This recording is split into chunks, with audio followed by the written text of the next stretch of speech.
In history, there are leaders, and then there are legends, men whose actions reshape the world forever. This is the story of one of the greatest military minds who ever lived, a man who challenged the most powerful empire of his time, a man who turned the impossible into reality.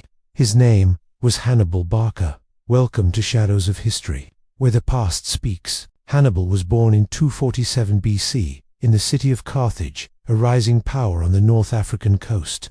As a child, he was raised in a world already at war with Rome. His father, Hamilcar Barca, was a famous general. One day, he took young Hannibal to an altar and made him swear a vow to never be a friend of Rome. This promise would shape his destiny. Years later, Hannibal led an army from Spain, 50,000 infantry, 9,000 cavalry, and 37 war elephants.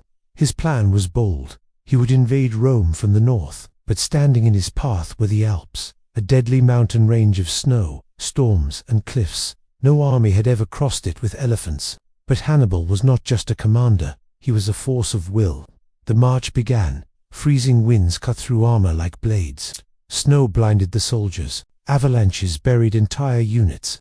Enemy tribes attacked from the high rocks. The elephants struggled. Many fell, but Hannibal did not turn back. He walked alongside his army. He shared their suffering.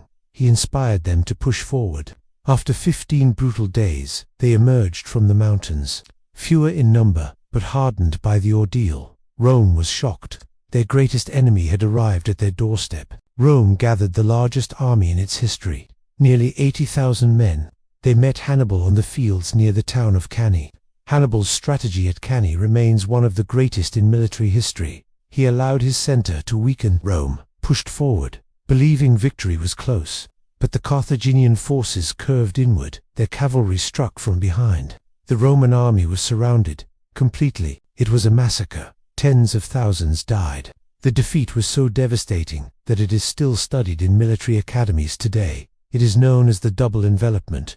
Hannibal did not destroy Rome, but he changed the world. His strategies shaped warfare for centuries.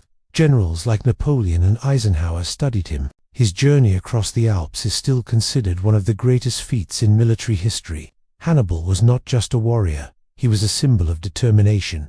Proof that courage can move mountains. This is Shadows of History, where the past speaks. Subscribe for more stories that change the world.